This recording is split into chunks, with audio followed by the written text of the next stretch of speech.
So hello and welcome again to the playlist of sales pro, जिसमें आप सीख रहे हो सेल्स के अंदर महारत कैसे हासिल करें। दोस्तों बढ़ते हैं नेक्स्ट टॉपिक पे। और आज हमारी जो वीडियो है वो है पार्ट 2 किस चीज़ का, ऑब्जेक्शन हैंडलिंग का। दोस्तों आज हम बात करने वाले हैं ऑब्जेक्शन हैंडलिंग के अंदर कि सवालों के जवाब कैसे दिए जाएंगे। हमने पिछली वीडियो के अंदर जाना ऑब्जेक्शन के बारे में, ऑब्जेक्शंस क्या होते हैं, कैसे आते हैं और कैसे उनका प्रोसेस होता है। राइट, आज हम इनको जानेंगे कि हैंडल कैसे करा जाएगा। राइट, सो आज आपको बताने वाला हूँ मैं कि कैसे आप हैंडल करोगे, क्या वो तरीके हैं। चलिए बढ़ते हैं आगे। सो गाइज, सबसे पहली चीज़ जो मैं आपको बताना चाहता हूँ ऑब्जेक्शंस हैंडल करने के लिए, वो ये कि turn negative energy to positive. देखो, सामने वाला अगर ऑब्जेक्शन दे रहा है तो उस ऑब्जेक्शन में एक नेगेटिव एनर्जी है। राइट, एक नेगेटिव एटीट्यूड है उसके अंदर। तो वहाँ उस नेगेटिव एनर्जी को पहले पॉजिटिव एनर्जी में कन्वर्ट करना होगा। अगर आप उस नेगेटिव एनर्जी को नहीं ख़त्म कर पाओगे तो आप कुछ भी जवाब दोगे तो वहाँ वो इतना इम्पैक्ट नहीं करेगा जब तक कि आप उस नेगेटिव एनर्जी को पॉजिटिव में ना कन्वर्ट करें। अब उसके लिए जैसे मैं आपको एग्जांपल देता हूँ। फॉर एग्जांपल्स 3 मैंने ऑब्जेक्शंस लिए हैं समझाने के लिए आपको। जैसे माने वो बोलता है कि मेरे पास टाइम नहीं है। राइट, मेरे पास इस चीज़ के लिए टाइम नहीं है। तो यहाँ पे आप इस नेगेटिव एनर्जी को, नेगेटिव कन्वर्जेशन को पॉजिटिव में कैसे बदलोगे। इसमें आप उसको बोल सकते हो कि आप यही जानना चाहते हो ना कि आप टाइम क्यों निकालें। समझिएगा मैं क्या बोल रहा हूँ। आप यही जानना चाहते हैं ना कि आप टाइम क्यों निकालें। जब आप ऐसा बोलेंगे तो वो नेगेटिव एनर्जी से पॉजिटिव एनर्जी की तरफ जाएगा, पॉजिटिव कन्वर्जेशन की तरफ जाएगा। अभी जहाँ पे बात ख़त्म करने वाली बात हो रही थी, अभी एक बात शुरू होने वाली बात हो रही है। राइट, फिर वो बोलेगा हाँ ठीक है, बताओ क्यों टाइम निकालना चाहिए। और वहाँ फिर आप अपना जो प्रोडक्ट, जो सर्विस, जो कॉन्सेप्ट है उसका कुछ फीचर या बेनिफिट बताएंगे कि इसलिए आपको टाइम निकालना चाहिए। दूसरा, नो मनी, मेरे पास पैसे नहीं है इसके लिए, या मेरे पास इस चीज़ के लिए पैसे नहीं है। लेट सपोज यही बोलता है वो।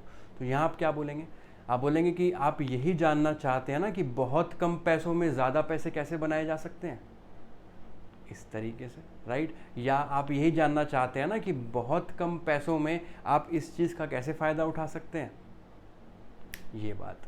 तीसरी चीज़, why should I buy from you, मैं तुमसे क्यों खरीदूँ।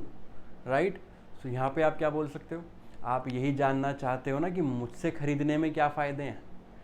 राइट, ऐसे करके आप किसी भी ऑब्जेक्शन को नेगेटिव एनर्जी से पॉजिटिव एनर्जी में कन्वर्ट कर सकते हो और फिर बाद में ऑब्जेक्शन हैंडलिंग शुरू कर सकते हो। ठीक है, तो ये मैंने आपको बताया तरीका कि आप कैसे पहले नेगेटिव एनर्जी को ख़त्म करें, पॉजिटिव एनर्जी को लाएं और इस तरीके से आप कन्वर्सेशन को आगे फ्लो करें। जहाँ पे ऑब्जेक्शन ऐसे हैं, ये ऑब्जेक्शन ऐसे हैं जहाँ पे वो बात ख़त्म हो रही है कि भैया अब आगे बात ही नहीं करनी, वहाँ पे आप कैसे उस बात डेड एंड को ख़त्म कर सकते हो और आगे बात बढ़ा सकते हो, हैंडल कर सकते हो, क्लोजिंग कर सकते हो। ये तरीका मैंने आपको बताया। चलिए बढ़ते हैं आगे की तरफ। दूसरी चीज़ होती है, आपको अर्जेंसी क्रिएट करने की ज़रूरत होती है। देखिए, जब तक कस्टमर के माइंड में अर्जेंसी वाली चीज़ नहीं आएगी तो वो बाय नहीं करेगा। राइट, अर्जेंसी की बहुत ज़रूरत होती है। तो अर्जेंसी हो या उसको नीड हो, राइट, ये 2 चीज़ें होती हैं। अब अगर अर्जेंसी नहीं है तो क्रिएट कैसे की जाती है, 2 तरीके होते हैं। पहला होता है कि गेन ऑफ हैविंग इट, फ़ायदा क्या है अगर आप ये प्रोडक्ट लेते हैं, उसको आप ये बात समझाएं। दूसरा, लॉस ऑफ डिले, अगर आप इस प्रोडक्ट को या सर्विस को, कॉन्सेप्ट को नहीं लेते हैं तो नुकसान क्या है। देखिए, एक होता है कि उस प्रोडक्ट सर्विस कॉन्सेप्ट को लेने का फ़ायदा क्या है, एक उस प्रोडक्ट सर्विस कॉन्सेप्ट को ना लेने का नुकसान क्या है। आप नहीं लेते हो तो क्या क्या नुकसान है आपके, क्या क्या नुकसान आप आज झेल रहे हो। जैसे माने मेडिकल इंश्योरेंस है, मेडिक्लेम है या लाइफ इंश्योरेंस है, इसको ना लेने के क्या क्या नुकसान है। राइट, अगर आप नहीं लोगे तो लाइफ इंश्योरेंस अगर नहीं है और कुछ अनहोनी होती है तो खर्चे तो वही रहेंगे, लेकिन आप नहीं रहोगे तो घर में खर्चा कैसे चलेगा। राइट, फैमिली खुशी कैसे रखेगी, खुश कैसे रहेगी बिना पैसों के। तो ये कि इसको ना लेने का नुकसान क्या है। ऐसे ही लेने के क्या फ़ायदे हैं, जो आपके प्रोडक्ट बेनिफिट उसकी वैल्यू ऐड कर रहे हैं उसकी लाइफ में। तो ऐसे करके आप अर्जेंसी क्रिएट करते हो। ठीक है, चलिए आगे बढ़ते हैं। अब कुछ ऑब्जेक्शन होते हैं जो मॉनेटरी ऑब्जेक्शंस होते हैं, जो पैसे से रिलेटेड होते हैं। ठीक है, 2 तरह के होते हैं इसमें भी। पहला होता है आई डोंट हैव मनी, मेरे पास पैसा ही नहीं है भैया। ठीक है, दूसरा होता है कि ये बहुत एक्सपेंसिव है।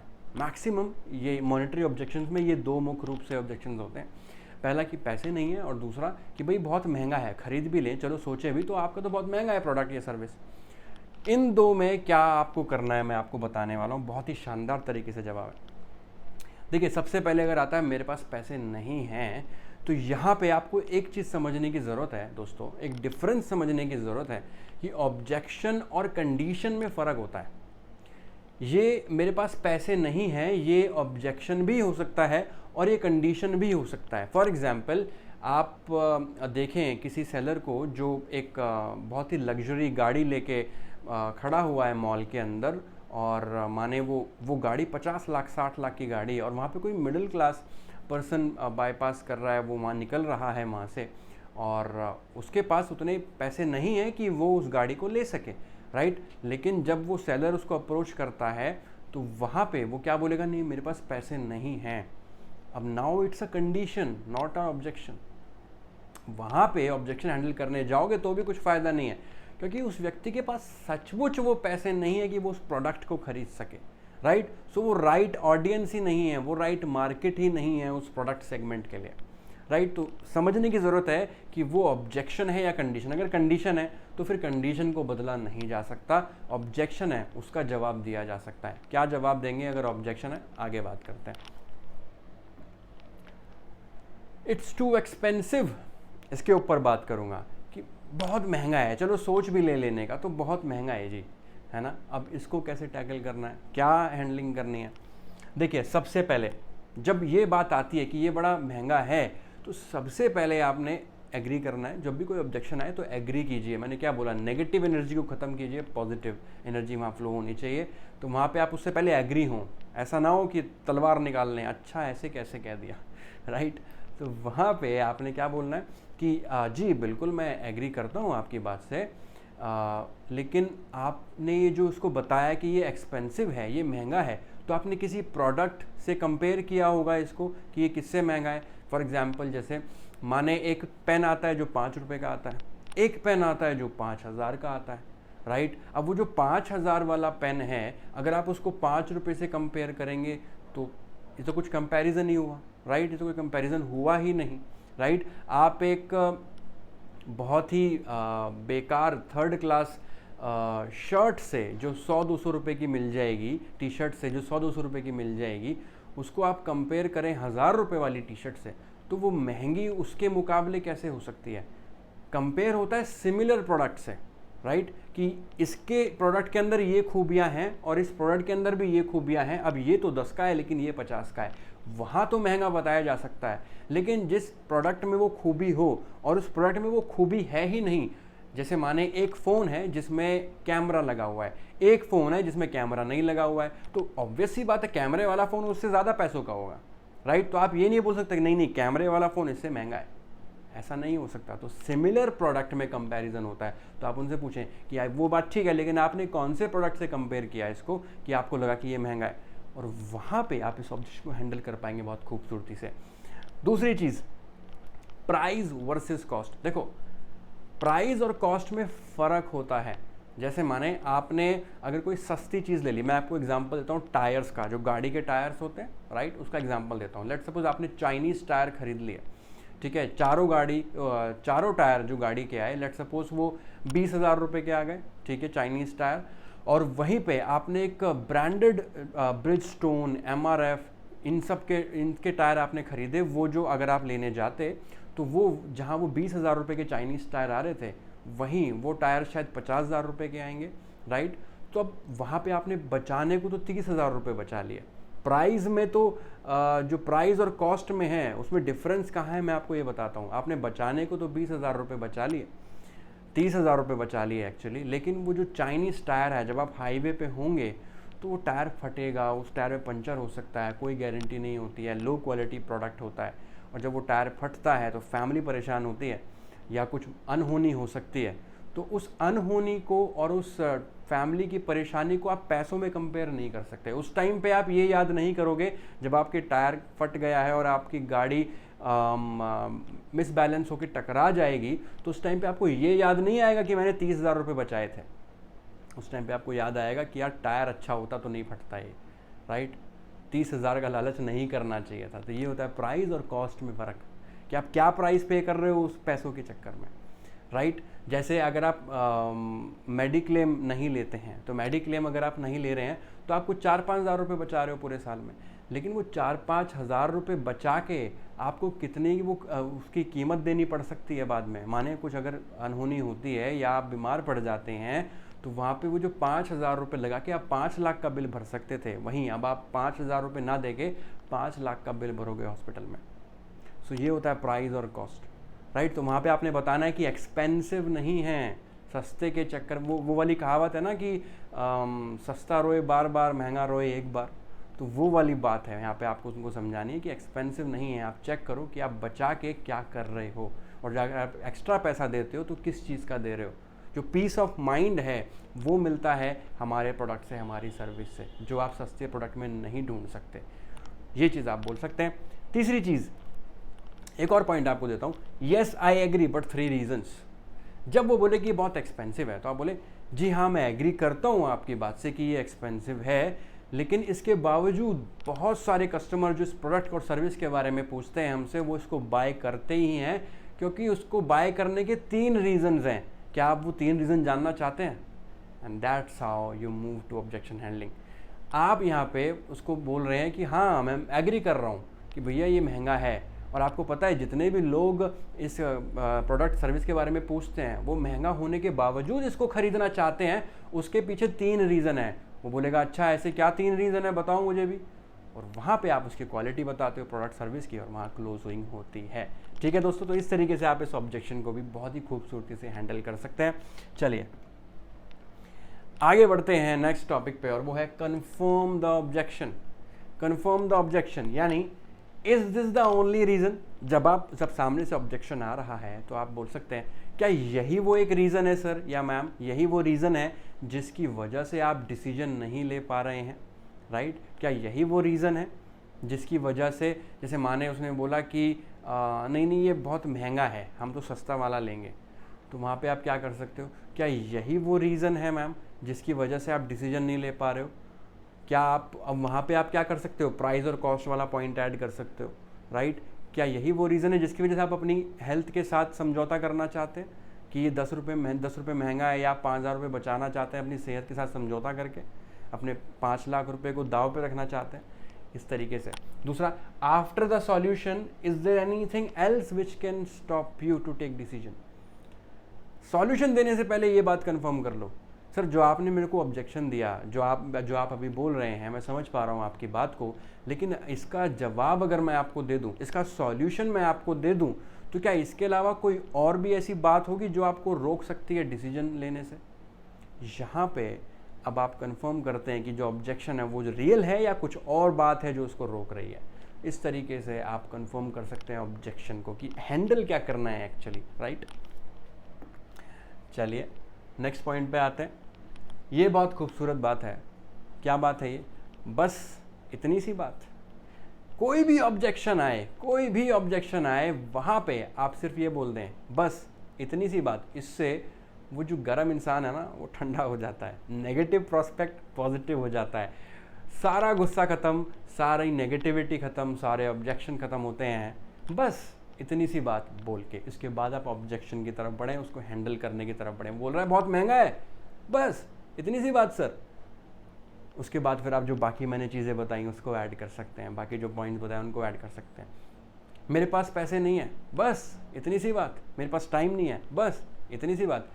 ये बात आप, एक बोनस टिप देता हूँ आपको, ये बात आप रास्ते में अगर लड़ाई से बचना चाहते हैं, आपकी कार भगवान ना करे कभी किसी से टकरा जाए, कुछ टच हो जाए किसी गाड़ी से, और वहाँ अगर लड़ाई हो और आप लड़ाई नहीं करना चाहते, जो नहीं करनी चाहिए, तो वहाँ सामने से अगर वो लड़ रहा है तो आप उसे बोल सकते हैं अरे भाई बस इतनी सी बात, अरे कोई बात नहीं यार, चलो अभी मेरी गलती है, अगर आपकी गलती है तो मेरी गलती है, मैं इसको ठीक करवा देता हूँ, कोई दिक्कत नहीं है।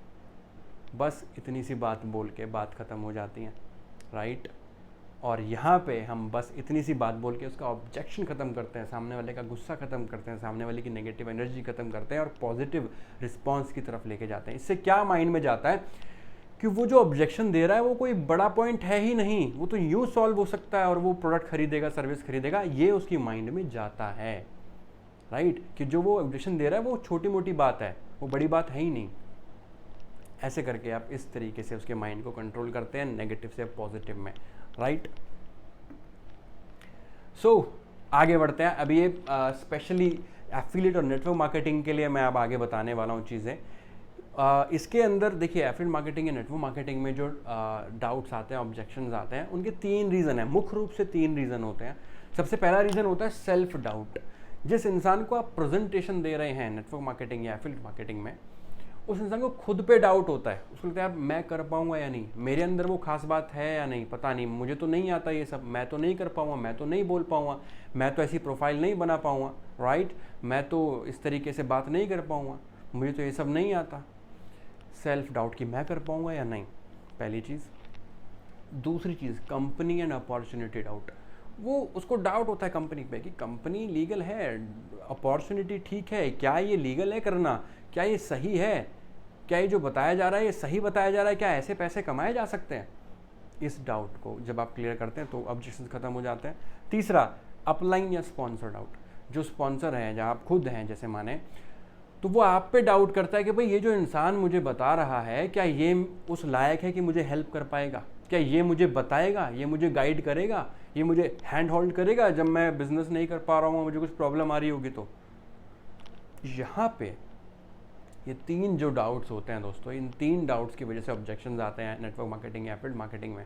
ये तीनों डाउट्स अगर आप क्लियर करते हैं अपनी बातों में, फिर कोई ऑब्जेक्शन बचता ही नहीं है। जैसे फॉर एग्जाम्पल, अगर ये श्योर शॉट कन्फर्म हो कि आप जब बिजनेस करेंगे तो आपका ये कन्फर्म है कि आप पैसे कमाएंगे ही कमाएंगे एनी हाउ, ये 100% श्योर हो गया।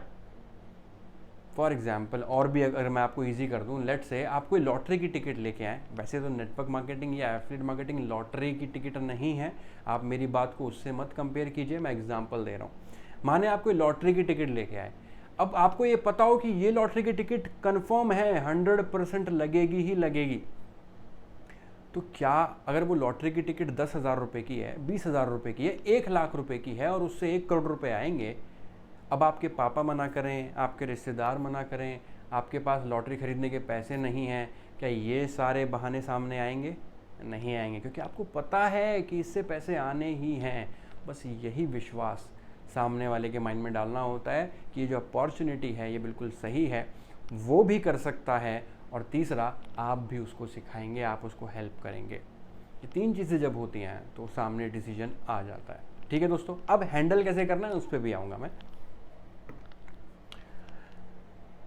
इसके अंदर आपने अनकवर द रियल ऑब्जेक्शन करना है, मतलब असली ऑब्जेक्शन को ढूंढना है। बहुत बार क्या होता है, जो ऑब्जेक्शन मन में होता है उसकी बजाय वो कुछ और ऑब्जेक्शन सामने से देता है जो सुनने में, बताने में अच्छा लगता है। ठीक है, तो उसके लिए सबसे पहले तो कन्फर्म द ऑब्जेक्शन, जो मैंने आपको बताया पीछे कि आपने पहले ऑब्जेक्शन को कन्फर्म करना है कि जो ऑब्जेक्शन हैंडल करना है भैया यही है वो ऑब्जेक्शन या कुछ और बात है। दूसरा वाई वाई वाई, ये फॉर्मूला आपको मैं बता रहा हूँ। ये आपने क्या करना है, जैसे माने कुछ भी ऑब्जेक्शन आया, अब वो बोल रहा है कि मेरे पास पैसे नहीं है, ये बहुत बार आता है, मेरे पास पैसे नहीं है, तो वहाँ पे आपने पूछना है कि ठीक है दोस्त, मैं एग्री करता हूँ आपकी बात से, नेगेटिव एनर्जी को पॉजिटिव में डालिए, ठीक है, मैं आपकी बात से एग्री करता हूँ, लेकिन मैं जान सकता हूँ कि आपके पास आज पैसे क्यों नहीं हैं, वाई। फिर वो बताएगा कि अरे अब नहीं है क्योंकि सेविंग्स नहीं हो पाती हैं, जॉब में इतना ही पैसा मिलता है कि खर्च हो जाता है, या अभी बस सैलरी आई थी वो ख़त्म हो गई है, या मैं स्टूडेंट हूँ अभी पैसे नहीं हैं। उसके बाद आपने पूछना है आपको ऐसा क्यों लगता है, अगला फिर क्यों, आपको ऐसा क्यों लगता है कि एज अ स्टूडेंट आपके पास पैसे नहीं हैं, या फिर आपको ऐसा क्यों लगता है कि आप जो जॉब कर रहे हैं उससे जो सैलरी आ रही है उससे आपके खर्चे पूरे नहीं हो रहे हैं। बोलेगा क्योंकि यार महंगाई इतनी है, 10,000 रुपये मिलते हैं, 10,000 रुपये कहाँ चले जाते हैं पता ही नहीं लगता है, या 50,000 मिलते हैं पता नहीं कहाँ चले जाते हैं। फिर तीसरा, तो आपको ऐसा क्यों लगता है कि अगर आप इस बिज़नेस को करेंगे तो आप अपनी जो सैलरी है उससे ऊपर पैसे नहीं कमा पाएंगे। आपको ऐसा क्यों लगता है कि आप स्टूडेंट हैं तो आप इस काम को नहीं कर पाएंगे। आपको ऐसा क्यों लगता है कि आप इसके लिए पैसे अरेंज नहीं कर पाएंगे, जबकि ये ज़रूरत है आपकी, कि आपको पैसे की ज़रूरत है। वहाँ पे इस तरीके से आप इसको हैंडल कर सकते हैं। देखिए, जब तक रियल ऑब्जेक्शन ना आ जाए, इससे एक और फायदा होगा, रियल नीड निकलेगी। देखिए, बात करते करते कहाँ तक पहुंची बात, वो कह रहा है यार खर्चे इतने हैं कि वो मेरी जॉब से पूरे नहीं हो रहे, वो अब आप सामने से खुद बता रहा है कि उसे क्यों करना है। तो वहां पे आपने, जब आपको लगे कि अब एग्जैक्ट बात आ गई है, तो वहां पे आपने बोलना है, क्या सर यही रीज़न नहीं होना चाहिए बिजनेस स्टार्ट करने का? क्या ये रीज़न काफ़ी नहीं है आपके पैसों का अरेंजमेंट करने का? क्या यही रीज़न काफ़ी नहीं है इस बात को ना बोलने का कि पैसे नहीं है? पैसे नहीं है इसलिए तो पैसे कमाने हैं, राइट? और आपके पास पैसे नहीं है, कभी आपने सोचा पैसे क्यों नहीं है? क्योंकि आप कुछ ऐसा कर ही नहीं रहे जिससे आपके पास पैसे आए। कुछ ऐसा करोगे तो पैसा आएगा ना। सिंपल, आप ऐसे हैंडल कर सकते हैं इस बात को, ठीक है? So next, listen the unsaid. अनकही बातों को सुनिए। फॉर एग्जाम्पल, वो कह रहा है कि मेरे पापा मना कर रहे हैं, राइट? तो अनकही बात क्या है, अंदर छुपी हुई बात क्या है? वो आपसे ये कह रहा है कि भाई मैं तो बिजनेस करना चाहता हूँ, लेकिन कुछ ऐसा बता दो कि मैं अपने पापा से पैसे ले लूँ, उनको मना लूँ और उनसे पैसे लेके बिजनेस स्टार्ट कर सकूँ। ये है अनकही बात जो आपने हैंडल करनी है, जो आपने बताना है, राइट? वो कह रहा है मेरे पास पैसे नहीं है, तो वो ये बोल रहा है कि भाई मेरे पास पैसे नहीं हैं, मुझे ये बताओ कि मैं कैसे पैसों का अरेंजमेंट करूं और ये बिजनेस को स्टार्ट करूं और मुझे कभी आगे ना बोलना पड़े कि पैसे नहीं है, राइट? तो इस तरीके से आप हैंडल कर सकते हैं, ठीक है? वो बोल रहा है कि मैं चलो सोच के बताता हूँ, चलो ठीक है 2 दिन बाद करते हैं, चलो 1 महीने बाद करूँगा। उसका मतलब वो ये कह रहा है भाई मैं अभी स्टार्ट करने को तैयार हूँ, लेकिन कोई ऐसा रीज़न तो दो कि मैं अगले महीने नहीं अभी स्टार्ट करूँ। ये है लिसन द अनसेड। अनकही बातों को समझिए और उसका जवाब दीजिए। इस तरीके से आप उस गहराई में जा पाएंगे और सामने वाले को क्लोजिंग की तरफ लेके जाएंगे दोस्तों। चलिए, यूज ट्रिपल एफ फॉर्मूला। ये ट्रिपल एफ फॉर्मूला तो आपको अवश्य यूज़ करना चाहिए, बिल्कुल यूज़ करना चाहिए। ट्रिपल एफ फॉर्मूला है फील, फेल्ट, फाउंड। इसकी बातें हम पहले वीडियोस में भी कर चुके हैं। फील फेल्ट होता है, जैसे मैं आपको बताऊं, I completely understand how you feel. मतलब पहले फील कीजिए, एक्सेप्ट कीजिए कि बिल्कुल भाई मैं समझ पा रहा हूँ कि आप क्या फील कर रहे हैं, आप क्या कह रहे हैं, मैं उस बात को समझ पा रहा हूँ। फेल्ट एक स्टोरी या एक रेफरेंस से एड अप कीजिए। क्या? A couple of our customers have felt the same. आपको पता है, सुमित नाम का एक लड़का है मेरी टीम में, उसको उसके साथ भी यही प्रॉब्लम थी। जो उसने रीज़न दिया वही रीज़न उसने दिया। जैसे माने पैसे का रीज़न कि मैं आपकी बात समझ सकता हूँ ब्रदर, एज अ स्टूडेंट आपके पास पैसे नहीं होंगे, लेकिन आपको पता है ये सेम बात अपने ऊपर भी आप डाल सकते हो, अपनी स्टोरी भी डाल सकते हो या किसी थर्ड पर्सन के डाल सकते हो। आप बोल सकते हो कि ये पता है आपको सेम बात मेरे साथ भी थी कि मेरे पास भी जब ये बिज़नेस प्रेजेंटेशन आई थी तो मेरे पास भी पैसे नहीं थे, लेकिन फिर फाउंड, फिर मैंने क्या किया, जो उसको हमें बताना है कि तू अब ये कर, तो फाउंड ये होगा। लेकिन फिर मैंने देखा कि अगर मेरे को मेरे अपलाइन ने बताया कि आपके पास पैसे नहीं है, ठीक है, लेकिन क्या पैसे होने चाहिए थे या नहीं? आज आपके पास पैसे नहीं हैं तो क्यों नहीं है, कभी जानने की कोशिश करिए। आज पैसे इसलिए नहीं है क्योंकि हम कुछ ऐसा कर ही नहीं रहे दोस्त जिससे पैसा आए। और ये वो अपॉर्चुनिटी है जिसको बहुत कम पैसों में स्टार्ट करके हम ये वाली प्रॉब्लम ख़त्म कर सकते हैं पूरी ज़िंदगी से कि पैसा नहीं है। हमें ज़िंदगी में कभी नहीं बोलना पड़ेगा कि पैसा नहीं है। और दोस्त वो दिन है और आज का दिन है, उसके बाद मुझे कभी ज़रूरत नहीं पड़ी है बोलने की किसी भी चीज़ के लिए कि पैसा नहीं है। मेरा जो मन करता है मैं वो ख़रीदता हूँ और आज मैं इतना पैसा कमा चुका हूँ। ऐसे करके आप फील, फेल्ट, फाउंड लगा सकते हैं, किसी भी ऑब्जेक्शन में लगा सकते हैं। ठीक है जी। So that's the end of the video दोस्तों। आई होप आपको मैं समझा पाया हूँ कि ऑब्जेक्शन हैंडलिंग कैसे करना है। नेक्स्ट वीडियो में फिर से मिलेंगे और मैं आपको बताऊँगा बहुत शानदार तरीके सेल्स के अंदर प्रो बनने के। Thank you very much.